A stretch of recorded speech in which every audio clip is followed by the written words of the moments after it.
ऐसा था कि या तो पढ़ाई छोड़ दो या तो नौकरी छोड़ दो। तो मैंने एक बहुत ही डिफिकल्ट डिसीजन लेकर और मैंने नौकरी छोड़ दी।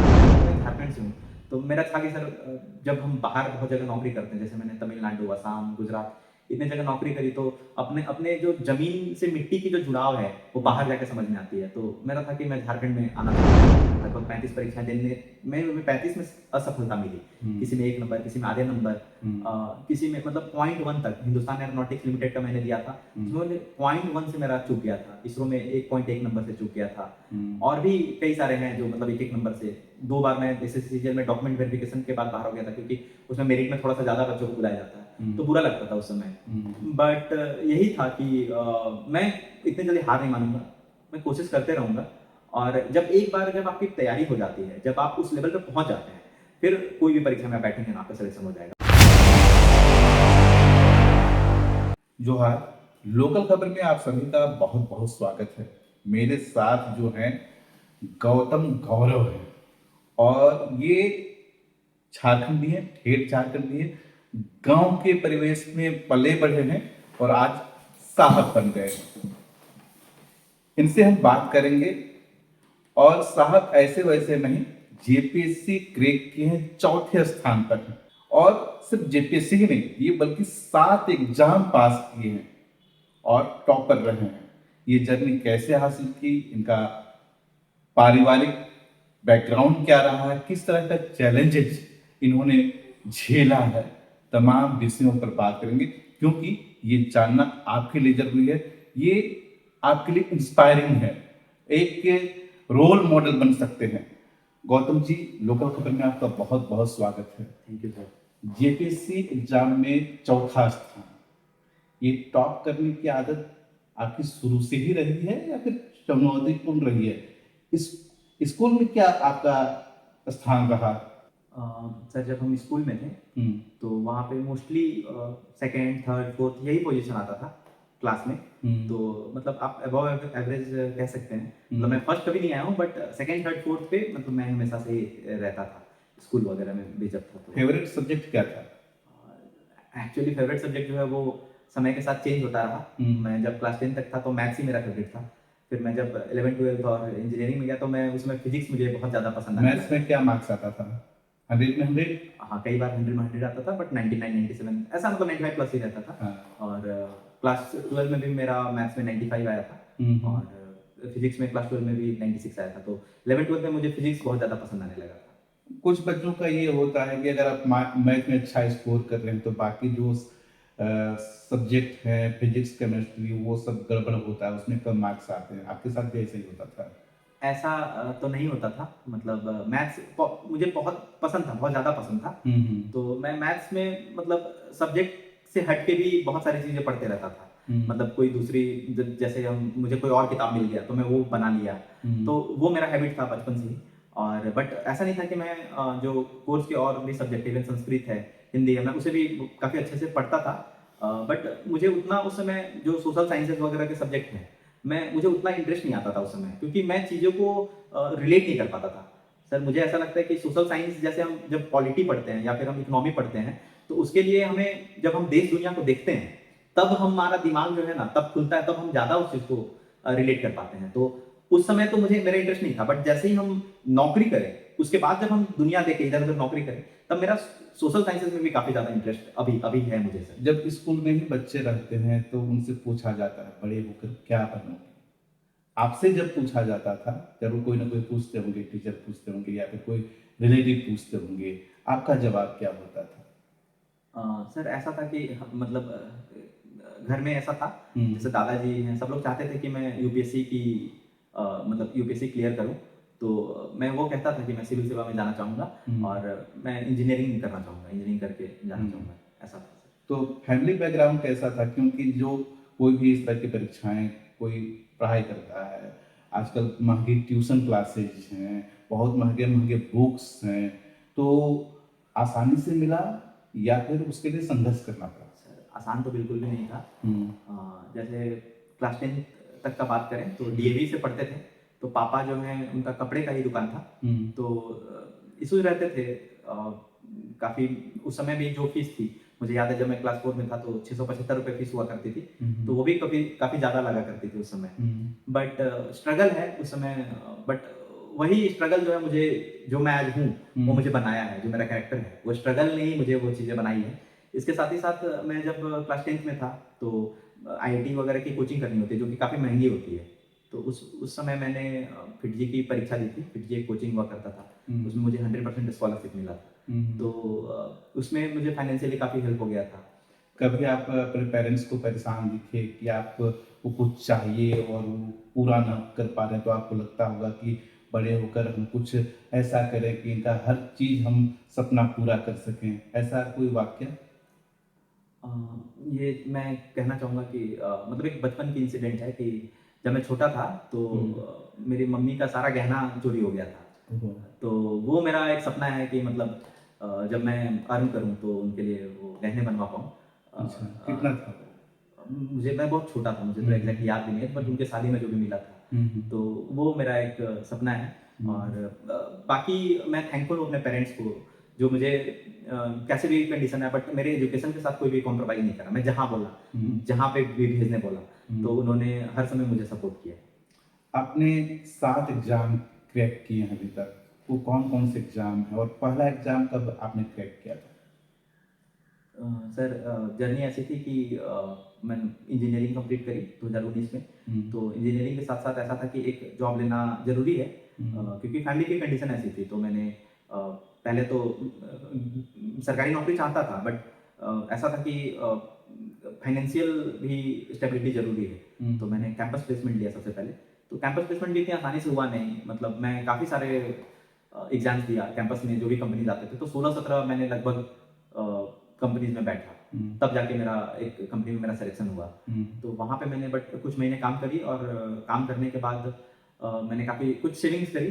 तो उसके बाद मुझे ऐसा था कि जाना तो गवर्नमेंट सर्विस में ही है, तो वहाँ पे मुझे समय बिल्कुल भी नहीं मिलने लगा। मतलब मैं जामनगर चला गया था, तो बहुत ही हेक्टिक हुआ करता था, शटडाउन वगैरह था। तो ऐसा था कि या तो पढ़ाई छोड़ दो या तो नौकरी छोड़ दो। तो मैंने एक बहुत ही डिफ़िकल्ट डिसीज़न लेकर और मैंने नौकरी छोड़ दी। और फिर मैं लगभग 1 वर्ष, उसमें कोरोना भी आ गया था, तो मैं घर पे ही था।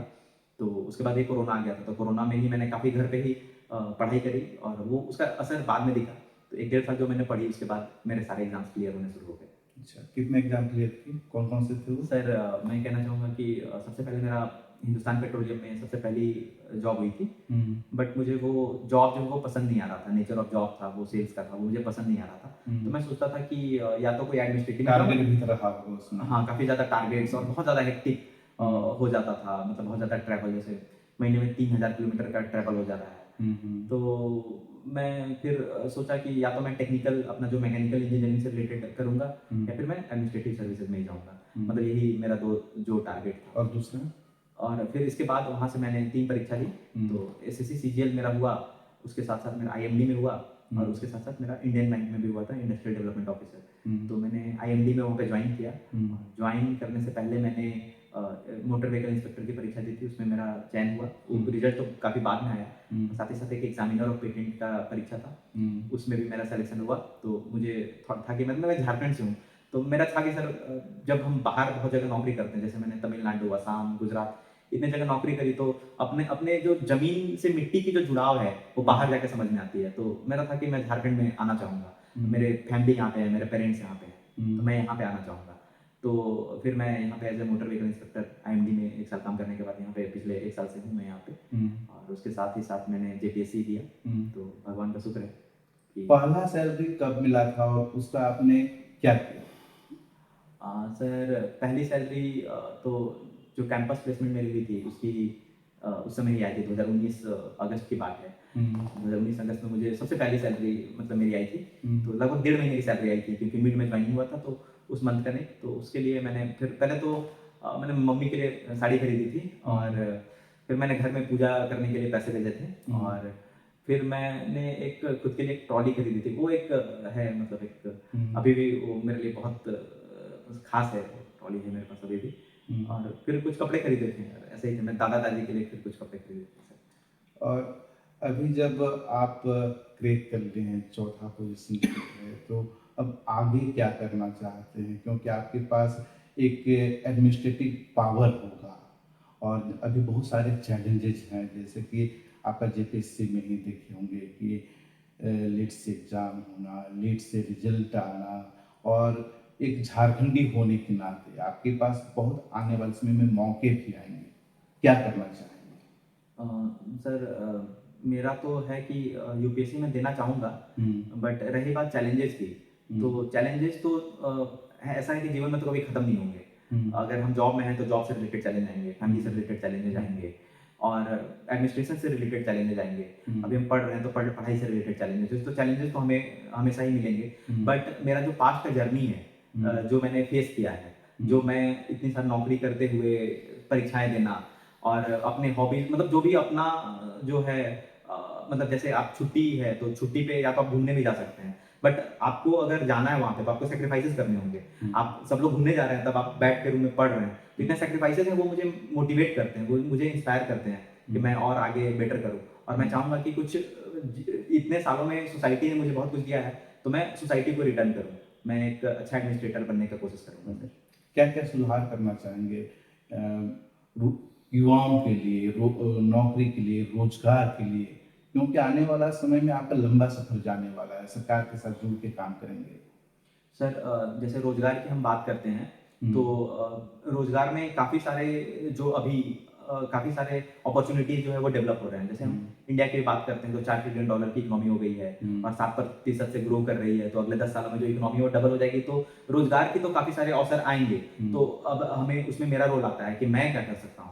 तो जो स्किल डेवलपमेंट है उस पर मैं ध्यान देना चाहूँगा, क्योंकि जो स्किल बेस्ड जॉब है उसकी रिक्वायरमेंट बढ़ने वाली है। जैसे गीग इकोनॉमी है, तो हम देखते हैं गीग इकोनॉमी काफ़ी तेजी से ग्रो कर रही है, ठीक है। बट गीग इकोनॉमी का मतलब ये नहीं हुआ सिर्फ स्विगी जोमेटो, और भी बहुत सारी चीज़ें हैं जो हम ऑनलाइन के माध्यम से कर सकते हैं। एआई बेस्ड जॉब है, तो वो चीज़ें स्किल देने की ज़रूरत है। ऐसा देखा जाता है कि हमारे पास लोग हैं काम करने के लिए, बट उन्हें काम नहीं मिल रहा है, और जो काम करने के लिए जो कंपनियां हैं उन्हें लोग नहीं मिल रहे हैं कि उतने स्किलफुल हैं। तो जो स्किल का जो गैप है उसे कम करने की जरूरत है, मैं उसमें काम करने की कोशिश करूंगा सर। अच्छा, अभी तक लोग जो जाने हैं वो यही जानते हैं कि आप 7 एग्जाम क्रैक किए हैं, तो क्या ऐसा भी मौका रहा है जब आप असफल हो गए हैं, तब आपके पास क्या माइंडसेट था, किस तरह से आप उससे उभर पाए, क्या करना चाहे?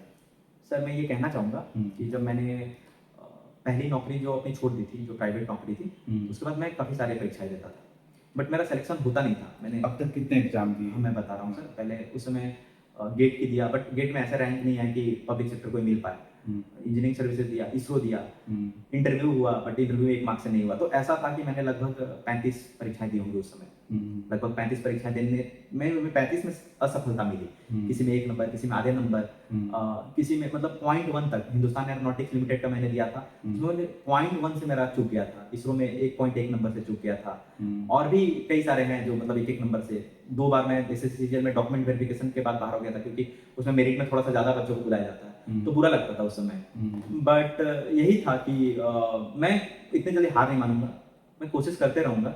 और जब आपकी तैयारी हो जाती है, जब आप उस लेवल पे पहुंच जाते हैं, फिर कोई भी परीक्षा में बैठेंगे ना, आपका सिलेक्शन हो जाएगा। बट शुरू में वो जो मेहनत है ना, जो गाड़ी को चलाने के लिए जो शुरू में जो धक्का देना पड़ता है, वो देने की जरूरत है।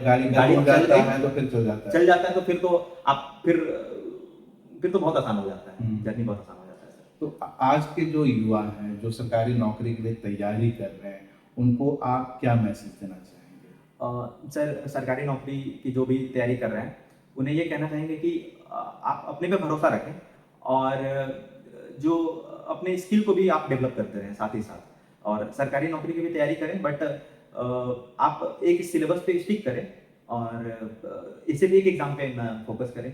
जो भी रिलेवेंट एग्जाम्स हैं आप उसे भी देते रहें, ठीक है। और इन द एंड ये एक जॉब है, सरकारी नौकरी भी एक जॉब है, हम भी पब्लिक सर्विस के लिए ही हैं, तो उसे ध्यान में रखने की जरूरत है। इसे ऐसा नहीं देखना है कि ये नहीं तो कुछ भी नहीं है। इतनी सारी नौकरियां हैं, इतने सारे अपॉर्चुनिटीज आ रहे हैं, हमारा देश जो है वो इतनी तेजी से आगे बढ़ रहा है। 2047 तक हम डेवलप्ड इकोनॉमी की बात करते हैं, तो बहुत सारे ऐसे अपॉर्चुनिटीज है जो आएंगे, तो अपने आंख कान खुले रखने हैं, और हर अपॉर्चुनिटी जो भी आता है उसे ग्रैब करने की कोशिश करनी है सर। चलिए, लोकल खबर से बात करने के लिए आपका बहुत बहुत धन्यवाद। आपने देखा और इनकी स्टोरी जानी, इनका जो चैलेंजेस थे वो आपने जाना। 35 एग्जाम्स में असफल होने के बाद ये जब शुरू किए क्रैक करना एग्जाम, और शुरुआत इनकी प्राइवेट नौकरी से हुई थी, उसके बाद ये सरकारी नौकरी में आए और लगातार 7 एग्जाम क्रैक किए हैं और अब जेपीएससी के अधिकारी बनेंगे। 4था रैंक लाया है इन्होंने। तो आप अगर सरकारी नौकरी के लिए तैयारी कर रहे हैं या फिर किसी भी एग्जाम, कॉम्पिटिशन एग्जाम के लिए आप तैयारी कर रहे हैं, अगर असफलता मिलती भी है तो हताश होने की जरूरत नहीं है। तैयारी जारी रखिए और कहीं ना कहीं आपको सफलता जरूर मिलेगी। इनकी कहानी आपको कैसी लगी और आप क्या करना चाहते हैं, कमेंट में जरूर बताइए। जोहार।